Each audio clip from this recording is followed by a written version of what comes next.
If your retirement income is just over $93,000, the government might take hundreds or even thousands of your old age security dollars back. Yep, that's the OAS Clawback. And in 2025, it's getting real for more retirees than ever before. In this video, we're breaking down the new 2025 OAS Clawback threshold, who's at risk of losing benefits, and how smart dividend investing can help you keep every dollar you deserve. What's new in 2025? Let's start with what's changing this year. For 2025, the OAS Clawback begins once your net income hits $93,454. Now, if you're new to this, here's the simple version. The clawback is an official tax called the Old Age Security Recovery Tax. It reduces your OAS payments if your income crosses a certain line. And in 2025, that line is set at $93,454. Once you cross that number, you lose 15 cents of OAS for every extra dollar you make. That means if your income is, say, $100,000, you'll lose about $982 of your OAS benefit. If you go even higher, you could lose all of it. This is why many Canadians call it a clawback, because it feels like the government is taking back the very benefit you waited decades for. Who qualifies for OAS? Let's quickly go over the basics.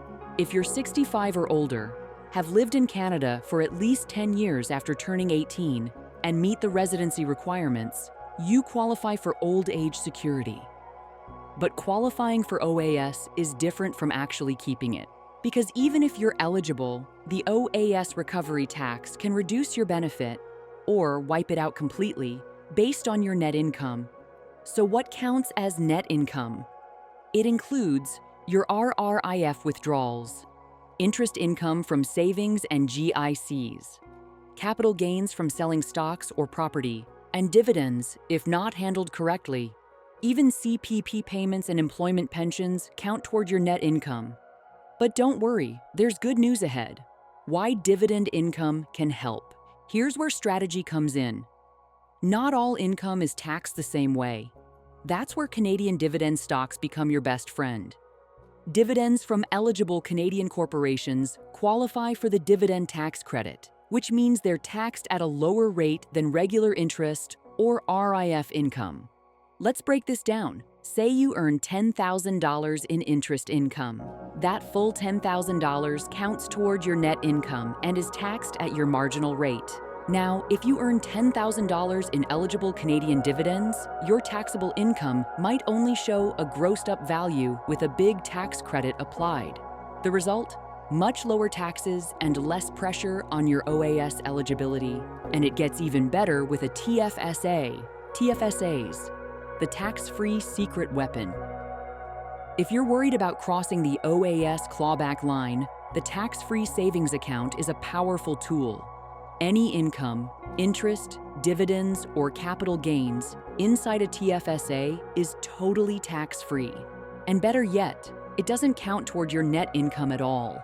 That's right, you could earn $20,000 or more inside your TFSA, and it won't push you a single dollar closer to the clawback. So if you still have TFSA room, now's the time to use it wisely. A real-world example. TELUS stock. Let's look at a practical example of how this works. Take TELUS. That's the well-known Canadian telecom company trading under TSXT. It's one of Canada's big three telecoms, and it's popular with retirees for a reason. Here's what makes TELUS stand out: dividend yield. TELUS currently pays a yield of about 7.5%, which is way higher than the average stock on the TSX, about 2.7%. Payout schedule. It pays dividends quarterly, giving you a regular stream of income. Growth potential. TELUS has a track record of increasing dividends twice a year, and just last month, it confirmed a new plan to grow dividends by 3% to 8% annually from 2026 through 2028. Even though the telecom sector has some challenges, like heavy competition and high capital costs, TELUS is still generating strong free cash flow, and it aims to pay out 60 to 75% of that free cash flow as dividends to shareholders. Bottom line, if you hold TELUS in your TFSA, you get that juicy dividend income without adding a cent to your OAS net income. That's a win-win. How to avoid the clawback? So what else can you do to stay below the $93,454 clawback line? Here are a few smart strategies. 1. Delay your RRSP withdrawals. If you can afford it, wait until age 72 to convert your RRSP into a RRIF. That way, you avoid large mandatory withdrawals that count as taxable income. In the meantime, live off your non-registered investments or your TFSA. 2. Split your pension income. If you have a spouse, you can split your pension income. This lowers your individual taxable income and helps keep both of you below the OAS threshold. You can split up to 50% of eligible pension income, including RRIF withdrawals after age 65. 3. Be strategic about capital gains. Selling a stock or property with a large unrealized gain can suddenly boost your income and trigger the clawback. Try to spread out these gains over a few years, or sell inside a TFSA where they won't count at all. 4th, limit interest-heavy investments. It might be tempting to lock into GICs, but remember, that interest is fully taxable. Instead, consider holding dividend-paying stocks, which get better tax treatment and might help you stay below the limit. But wait, should you even worry about the clawback?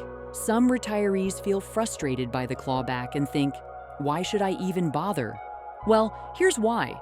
Every dollar of OAS you lose is money you could have used for your healthcare, your travel, or simply to live with a little more freedom.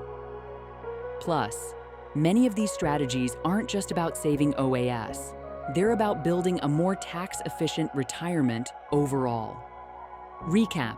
Your 2025 game plan. Let's recap what we've covered. The OAS clawback threshold for 2025 is now $93,454. If your net income goes over that, you'll lose 15 cents of OAS for every extra dollar. Dividend income from Canadian stocks is taxed less harshly, especially inside a TFSA. Use smart strategies like delaying RRIF withdrawals, income splitting, and managing capital gains to protect your benefits. So, are you in danger of losing your OAS in 2025? Drop your thoughts or questions in the comments below. And if you found this video helpful, give it a thumbs up and subscribe so you don't miss our next update on Canadian retirement strategies. Thanks for watching, and remember, a smart retirement is a planned one.